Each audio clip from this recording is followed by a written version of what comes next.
terror attack, authorities in Jammu and Kashmir's Doda district have decided to reactivate all village defense committees, providing members with arms training at army camps and police stations.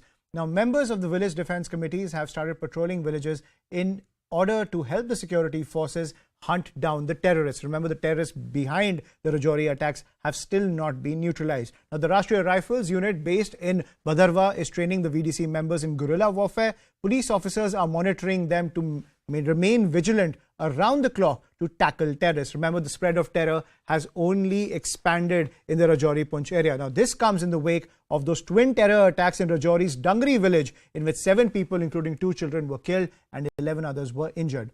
Now, joining me on the broadcast is Defence Analyst General Dhruv Katoch. Major General Dhruv Katoch, thank you for joining us on CNN News 18.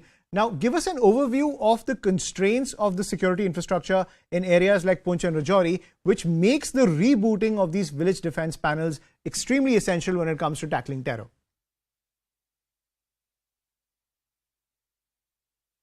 Thank you. You see, firstly, when we are looking at the at that area, you need to see the population, how the population is distributed. Now, in these areas, most of the population, especially along the highways, along the communication networks, there are Muslim villages, right? Now, and there are a sprinkling of Hindu households in small villages along this belt. Many people have misunderstood the fact and they have not realized that even down below, south of the Pir Panjal ranges, right, the networks have not been destroyed. What you're really looking at is a peace has prevailed, but this is not really a peace which is a lasting peace, an enduring peace. This is a sort of a situation which can get violent over time. So we can call this a negative peace in a sense. You see, it is not a positive peace where you don't require any sort of presence of security forces to maintain peace and harmony. So I will call this a negative peace, which can be disrupted by communal elements or by terrorists. Now, because of this and because the areas are, it takes time to reach these areas, there is a problem when certain elements target Hindu villages. Mm-hmm. They do not target Muslim villages, and majority of that area is a Muslim area. So those areas are not targeted, but the Hindu areas are targeted, and that becomes if it is carried out, then that becomes a problem in the Poonch Rajouri belt. Right. General Katoch, the twin attacks in Rajouri have become a real cause for concern in the relatively peaceful Jammu region. What factors do you point to the rising shadow of terror in that area? Actually, when we speak of the Jammu region, people get the impression that it is, it's the entire region is Hindu dominated. Mm-hmm. That is not the case. When we are looking at the, the areas which are towards the border or towards the line of control, the LOC, right? This entire Poonch Rajouri belt, there are huge areas which are Muslim-dominated areas with small Hindu populations, and those populations have always been vulnerable. In fact, over the last 20 years, migrations have also been carried out from there, which have not been recorded, which I think needs to be looked into. Number 2, along this communication network highway, certain mosques, etc., have come up, which are again, which were not existing earlier. And again, which point to a very, very dangerous trend. It is specifically how they are located.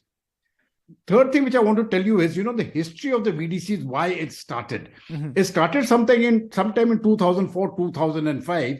And that time they would have about a section or so of these Hindu men. It was also in Muslim villages at that time because Muslims are also targeted. So you had both Hindu and Muslim villages. You had about 10 odd people who formed part of the VDC.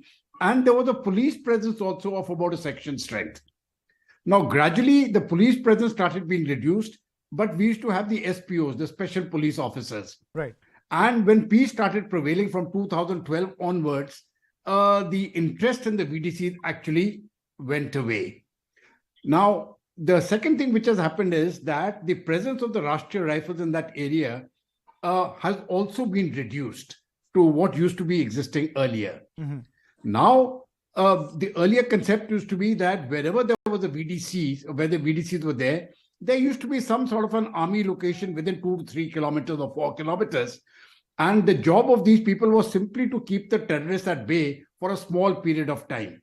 I mean, there had to be some resistance. It was not that they were told to fight the terrorists to the last man in the last round. You see, that was not the aim at all. But it was simply to, as a deterrent to the terrorists, that there are people with guns here and they will fire at you. Now, and the aim was to keep them engaged for a few minutes, and by the time the army would come and resolve that issue. And they knew it. Now the army has thinned out and the VDC concept has been diluted, which is why it is important to get it back again, because the tactics and the tactics of the Pakistani handlers, as far as the terrorists are concerned, they have changed. They are going in for soft targets now, and because they are having a very difficult time north of the Pir Panjal in the Kashmir Valley, they have started now looking towards the south. That is what the situation is now. Right. General Katoch, given that intelligence gathering is essential for anti-terror operations, are VDCs critical for those operations in areas like Rajouri, Poonch? And what can they truly achieve when you arm locals against hardened terrorists? The VDCs really don't play such an important role as far as intelligence gathering is concerned. That is the job of the SPOs. And I think we need to get this SPO concept, SPO concept back in, because these SPOs were the ones who would actually go around meeting the people, and they belong to that area itself. And then they would stay in the army post, whichever was the army post nearby, and they could move around freely. The ones who were more reliable, they were well armed. The ones who were less reliable, they were given probably, a 303 or something, right? But if he was reliable, then we have even given these people AK rifles. So what is really required when we're looking at this VDC concept is to, again, reinvigorate it the way it existed earlier. That means we must have these SPOs. Initially, we can have some police presence with them. Or there should be a military post nearby which can come to the aid of these people. But ultimately, there has to be some sort of feeling amongst the villagers that they need to defend themselves. You see, leaving everything to the security forces in a huge, wide area with open spaces, there will be instances where the terrorists will be able to gain access to a village and then start opening fire. Now, once that fire can be returned, that is the deterrence to the terrorist. I have seen these people operating for large periods of my service, and the terrorist is very, very scared of losing his life. Everybody thinks that he's the man who's come, that he's prepared to die. Please take it from me, he is not prepared to die. He will run at the first opportunity.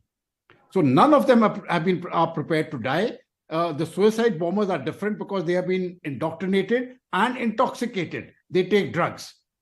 So their very concept of, that free will has been taken away from them. But the normal terrorists, no.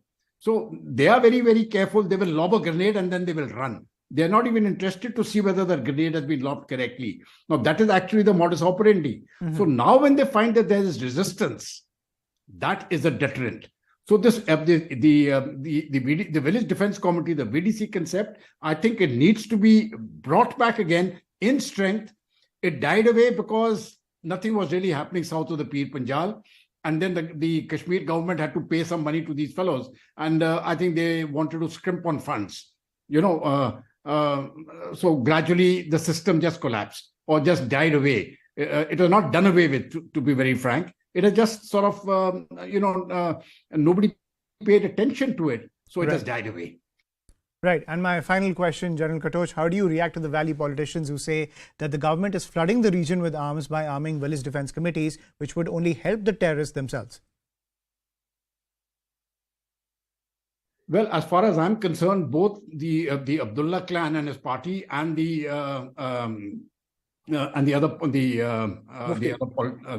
Muftis, you see, her party. Now, both of them have been actively collaborating with terrorists for many, many years. In fact, the genocide which took place in Kashmir, it was not that it started in January 1990. The signs were there 2 or 3 years earlier.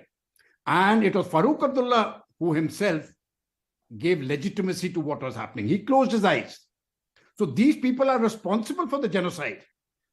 They cannot get away by saying either Mufti or the Abdullah clan. They cannot get away by saying that the people are being armed.